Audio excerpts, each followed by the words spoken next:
अस्सलाम वालेकुम। मैं हूँ डॉक्टर तौसीफ और होम्योपैथी के बारे में जैसे पहले भी मैं वीडियो बनाता आ रहा हूँ। जब मुझे टाइम मिलता है, किसी वक्त किसी दिन टाइम मिलता है, मैं बैठ जाता हूँ, फ़ौरन एक दो आधी वीडियो बना ही लेता हूँ। शुक्र है इतना टाइम निकल आता है। तो और छोटे छोटे टॉपिक्स मैं कवर करता हूँ, और जिसके लिए मैंने आपको बताया था, जिसके ज़्यादा मुझे लोग मैसेज देते हैं, मैं उसके ज़्यादा वो कवर कर लेता हूँ चीज़ों को। अब मिसाल के तौर पर जिस तरह मैंने पिछले दिनों काफ़ी कुछ की है, डायसेंट्री है, पता नहीं इस तरह करके मैं मुख्तलिफ जो भी मैंने अपनी किताब में लिखता आ रहा हूँ उस हिसाब से मैं चल रहा हूँ और आपके साथ शेयर करता आ रहा हूँ। अभी मेरे ख्याल में इससे जो पिछली वीडियो थी मेरी, वो थी मेरा ख्याल में हेयर फॉल के बारे में थी इस तरह। तो अब जो अभी आज के जो मेरे टॉपिक है वो है बिस्तर में पेशाब निकल जाना बच्चों का, बेड वेटिंग भी कह लें इसको आप, न्यूरोसिस भी है ये, वो भी कहते हैं इसको। लेकिन ये एक प्रॉब्लम है जो कि बच्चों में भी है, लेकिन ये फिर ओल्ड एज में जाके फिर आ जाती है। अच्छा, इसमें जो बात है बताने वाली ख़ास तौर पे कि ये जब बच्चों में होती है ना, ज़्यादातर बच्चों में होती है कि बिस्तर गीला हो जाता है और रोला मचा रहा है, पेरेंट भी परेशान होते हैं बेचारे के, माँ बाप भी कि यार ये क्या, सारा दिन वो धूप में लगाओ, फिर बिस्तर को धूप में रखो, और ये बड़े मसले होते हैं छोटे छोटे। या पैम्पर बनाओ बच्चे को, पेशाब कर देता है बच्चा। अब मसला ये है कि ये इसमें ना जो बड़ी इम्पोर्टेंट बात है जो मैंने पहले भी सोची थी बताने की, कि इसमें गुस्सा नहीं करना अपने बच्चों पे कभी भी। उनको डांटे ना, उनको गुस्सा ना करें बिल्कुल, उनको परेशान, उनके ऊपर फालतू प्रेशर वो ना डालें।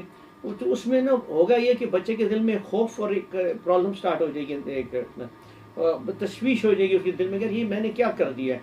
तो और ये जो चीज़ है, ये नहीं कि ये कि उससे आपके गुस्सा करने से उसका पेशाब निकलना बंद हो जाएगा, वो आपके बेड में पेशाब नहीं करेगा इसके पास से, ये नहीं होगा, वो ज़्यादा हो जाएगी प्रॉब्लम। ये तो मैंने कन्फर्म आपको मैंने बता रहा हूँ, ये तो मैंने देखा है कि जिनके भी माँ बाप ने जिन माँ बाप ने अपने बच्चों के तरह बहुत डांटा है बुरी तरह, ये तुम्हें ये है, बाहर सुला देंगे तुम्हें, बीदर नीचे लटा देंगे, नीचे सोया करो, वो उनके दिल में वो बेचारों के एक और ही खौफ, नया खौफ एक स्टार्ट हो जाता है उनके दिलों में। तो इसलिए बरहम मेहरबानी इसमें बच्चों पर गुस्सा ना करें, तो कि आहिस्ता आहिस्ता वो खुद ब खुद चीज़ें भी बेहतर हो जाती हैं वक्त के साथ साथ। लेकिन ऑफकोर्स आधी बात है, आप कुछ मेडिसिन भी यूज़ करते हैं और ज़्यादा बढ़ाते हैं। इसमें असाबी कमज़ोरी का बड़ा तलक है कि आपके असाब कमज़ोर हैं, इसलिए भी निकल जाता है। ब्लैडर कमज़ोर होना भी इसकी भी बड़ी वजह है, और बड़ों में बढ़ जाती है। अब बड़ों में जो ये प्रॉब्लम बढ़ती है ना, उसका काफ़ी ज़्यादा तलक है प्रोस्टेट से। जो प्रोस्टेट है, अब ये आपको पता है कि ये मर्दों में होता है, लेडीज़ में नहीं है। तो वो ये प्रॉब्लम हमारे बुजुर्गों में ज़्यादा इसलिए आ जाती है अगर बड़ी उम्र में जाके, तो प्रोस्टेट की वो मैं एक ज़्यादा पूरी वीडियो बनाऊंगा प्रोस्टेट के बारे में कि उसका कैसे इलाज करना, अगर वो बढ़ जाए उसका क्या करना है, वो मैं इंशाल्लाह आते थोड़े दिनों तक मैं आपको भी बना के लोड कर दूंगा इसमें, आपको अपलोड कर दूंगा इसमें। फिलहाल बताने का मकसद ये था कि ये जो दिमागी कमज़ोरी बाज़ इसमें बड़ा मैटर करती है। फिर आपकी वही बात है, ब्लैडर कमज़ोर हो जाता है, ब्लैडर के मसल्स कमज़ोर होते हैं। ये स्पेशली लेडीज़ में भी अक्सर हो जाता है ये प्रॉब्लम। मर्दों में तो चलो मैंने आपको बताया प्रोस्टेट का भी प्रॉब्लम है, लेकिन औरतों में फिर ब्लैडर्स की कमज़ोरी होती है, उसके मसल्स कमज़ोर हो जाते हैं। ये भी बड़ी उम्र में हो जाता है। लेकिन नॉर्मली बच्चियाँ जो हैं वो बच्चों से पहले कंट्रोल कर लेती हैं इन चीज़ों को, वो बेहतर हो जाती हैं इस मामले। एक तो ये था, आपको बड़ी बड़ी बातें बता दी मैंने। इसमें हाँ, इसमें एक और भी चीज़ शामिल होती है, पेट के कीड़े, वो भी बाज़ औक़ात इरिटेट करते हैं, तो और उसकी वजह से भी बच्चे का पेशाब निकल जाता है। तो ये आपने ज़हन में रखना है कि इसकी जो मेन बड़ी चीज़ें तो मैंने आपको बता दी। अब इसमें जो मेडिसिन इस्तेमाल होनी है मैं आपको बता देता हूँ, बड़ी बड़ी जो चीज़ें हैं उसमें जो आपने इसमें जो मदर टिंचर यूज़ होने हैं, जो मदर टिंचर इस्तेमाल होने हैं ये इसमें बेड वेटिंग में, उसमें ओसीमम सेंट, ये एक बड़ा ज़बरदस्त मदर टिंचर है ओसीमम सेंट, ये बड़ा काम करता है। इक्विजिटम इज़ वेरी गुड, ये मदर टिंचर मैं बता रहा हूँ आपको। और एक है फाइसेलिस, ये कम मतलब रेयर मदर टिंचर है, लेकिन मिल ही जाता है ये भी। और वर्बेस्कम, ये 4 mother tinctures they very important. ये चारों मदर टिंचर्स में से आप मतलब इनकी भी कम्बिनेशन है, लेकिन अभी मैं ये सोचा था कि अगर ये बताना शुरू करूँ उनकी भी कम्बिनेशन बना दूंगा तो ये मसला और ज़्यादा बड़ा होता जाएगा। तो मैं नहीं चाह रहा, मैं सिर्फ कह रहा हूँ कि आपका जो मैंने आपको ये नाम लिए है, वर्बेस्कम लिया है और ये ओसीमम का सेंट का नाम लिया है, ये आप सिर्फ 5 या 3 कतरे इसके आप इस्तेमाल कराएं। एक का करा लें आप, ज़रूरी नहीं आप दोनों को मिलाएं या 3 को मिलाएं, आप मिला सकते हैं, इनमें भी बड़ी आसानी है। लेकिन आप एक ही दे दें तो वो भी बहुत ज़बरदस्त होता है इसमें बच्चों के लिए। और ऑफकोर्स नाजी बात है, बड़ों को भी दे सकते हैं आप ये, जिनके साथ भी ये प्रॉब्लम आ रही है। अब इसके अंदर जो मेन मेडिसिन थी, जो मैंने आपको बताया था कि जो होम्योपैथी की जो मेन 30 पोटेंसी में जो मेडिसिन इस्तेमाल होती हैं, उसमें इकोजेटम सबसे ज़्यादा टॉप की दवाई है, इकोजेटम 30 पोटेंसी में। फिर उसके बाद आती है जी कास्टिकम 30 पोटेंसी में, बहुत ज़बरदस्त काम करती है। फिर वर्बेस्कम भी 30 पोटेंसी में, ऊपर मैंने आपको एमटी में भी बताया है, और अभी फिर इसमें भी है, वो भी बड़ा काम करती है।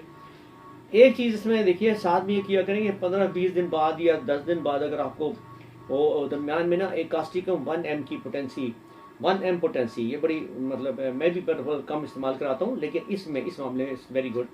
कास्टिकम 1 M की एक खुराक 15 दिन या 18 दिन या 20 दिन के बाद बच्चे को जिसको भी ये यूरिन की प्रॉब्लम हो रही है, बेड वेटिंग, उसको ज़रूर दे दें आप। ये उससे ये मेन मेडिसिन थी होम्योपैथी की, उसके साथ आपको मैंने वो बताया। अब जो मैंने इनके कम्बिनेशन बनाए हैं अपने तौर पे, जो मैंने किया सारा, उसमें इकोजिटम है, अच्छा साइना है, वो मैंने आपको पहले इसलिए बताई थी साइना कि वो पेट की कीड़े, मैं मतलब उसको भी मैं लाजमी इसमें कंसिडर करता होता हूँ कि यार ये भी एक प्रॉब्लम है जो कि ख़त्म होनी चाहिए। उसके लिए भी आप कम्बिनेशन में एक मेडिसिन शामिल कर लेते हैं जो उनके साथ एक दूसरे की हेल्पिंग मेडिसिन होती हैं, वो वाली साइना थी और काली फॉस 30 में, ये आप तीनों मिला के दे सकते हैं, वेरी गुड। सारी ये तीनों दवाइयाँ बहुत ज़बरदस्त हैं। मैं आपको बताना भूल गया था पहले शुरू में भी कि एक ऊपर वाली मेडिसिन में जो मेन मेडिसिन है ना, उसमें बेलाडोना 30 भी बड़ा काम करती है, बेलाडोना 30। अब जो एक कम्बिनेशन मैंने आपको बता दिया, इकोजिटम, साइना एंड कालीफॉस का 30 पोटेंसी में। दूसरा कम्बिनेशन इसका जो है वो है बेलाडोना, कास्टिकम और इकोजिटम। ये तीनों का भी, ये भी बड़ा ही कामयाब वो है कम्बिनेशन है जो मैंने इस्तेमाल किया, और बहुत ज़्यादा इस्तेमाल में, मतलब मेरे इस्तेमाल में आता है ये वाला। तो ये भी मैंने इस्तेमाल कराया पेशेंट्स को, बड़ा माशाल्लाह इसका बहुत अच्छा रिजल्ट है और बहुत बेहतरी आई है। और इसके अलावा आप सिर्फ 2 मेडिसिन भी हैं मिला सकते हैं, वो उसमें आ जाती है कास्टिकम एंड कैंथेरस। कैंथेरस आपको पता है ये गुर्दे एंड यूटी की बड़ी अच्छी दवाई है सारी, तो उसके वो क्या इरिटेशन हो कुछ हो तो उसके लिए बड़ा काम करती है। आप ये मिला सकते हैं, कास्टिकम एंड कैंथेरस को मिला के भी दे सकते हैं 30 पोटेंसी में। ये थे कम्बिनेशंस। इसके बाद आ जाता है अपना बायोकेमिक 12 टिश्यू सार्स जो हैं, वो जो मैं बताता हूँ आपको, उसके अंदर इसमें 2 बड़े अच्छे हैं। इसमें एक तो कालीफॉस बड़ा ज़बरदस्त काम करती है, और नेट्रोफॉस भी बड़ा अच्छा काम करती है। 6X में आप दे दें या 3X में दे दें। मेरी प्रेफरेंस या मेरा इस्तेमाल में 3X बहुत ज़्यादा आती है, फिर उसके बाद मैं 6X पे आता हूँ, लेकिन मैं नॉर्मली 3X मैं प्रेफर करता हूँ कि इसमें बहुत काम करती है, बहुत अच्छा काम करती है बायोकेमिक में। और भी जो मैं आपको वीडियो बनाई हैं, जो मैं दवाइयाँ बताता आ रहा हूँ आपको, ये इमराज के साथ साथ उनकी जो चीज़ें बताता हूँ, उनमें जो बायोकेमिक्स में जब भी टाइम आता है तो उसमें मैं हमेशा 3X की कहता होता हूँ कि 3X में दें। वो 6X में भी बड़ा अच्छा काम करती है, बट 3X मेरी प्रेफरेंस होती है वो देने, एक वो होगी। अब इसके बाद जो आखिरी चीज़ मैं बताता होता हूँ आपको इसमें अपने उसमें लेक्चर में, दैट इज़ दी डाइट। आपको एमटी बता दी, मेन मेडिसिन बता दी, कम्बिनेशंस बता दिए, उसके बाद बायोकेमिक बता दी, और उसके बाद मैं बताता होता हूँ डाइट। अब आपको डाइट क्या लेनी चाहिए। बड़ों के लिए, जो बुज़ुर्ग हैं उनके लिए तो इसमें छुहारे आपने देखा है, शादियों वादियों पे भी मिलते हैं छुहारे, मिलते हैं बाज़ार से। वो 2 छुहारे आप अगर आप सुबह खा लें, दिन में खा लें, तो उसको दूध के साथ बेशक गर्म दूध के साथ भी खा लें, तो वो बड़ों के लिए तो खैर बहुत ही ज़बरदस्त ये डाइट है, ये रोकने के लिए और ये उसको सपोर्ट करने के लिए जो उनकी बेड वेटिंग की प्रॉब्लम हो जाती है। और उसके अलावा ये बेसिकली ओल्ड एज के लिए है। उसके अलावा आप गुड़ ले सकते हैं, चने और गुड़ खाएं, ये बड़ी अच्छी चीज़ है इसके लिए, बेड वेटिंग के लिए चने और गुड़, और वो ये आप ले सकते हैं। और दूसरा जो इसमें बड़ी ही मतलब फैमिली से भी चली आ रही है, ये ख़ानदानी बात है, नुस्खा भी है, आप समझ लें, तिल के लड्डू बनाते हैं, वो आप बना भी सकते हैं, लेकिन आप तो मिलते भी हैं, आप वो लेके वो बच्चों को खिलाएं, उससे बहुत फ़र्क पड़ जाता है इसके बेड वेटिंग में। तो ये थी बेसिकली जो आज मैंने आपको बातें की हैं, ये थी बेसिकली बेड वेटिंग के बारे में कि उसमें आप कैसे कैसे एहतियात कर सकते हैं, कौन कौन सी दवाइयाँ इस्तेमाल कर सकते हैं। और इसके अलावा अगर आपको कोई सवाल हो गए और तो लाजमी बात है आप मुझसे पूछ सकते हैं व्हाट्सएप के ज़रिए, मुझे मैसेज दे दीजिए। तो मेरी अगली वीडियो तक के लिए मुझे इजाज़त दीजिएगा। अल्लाह हाफ़िज़।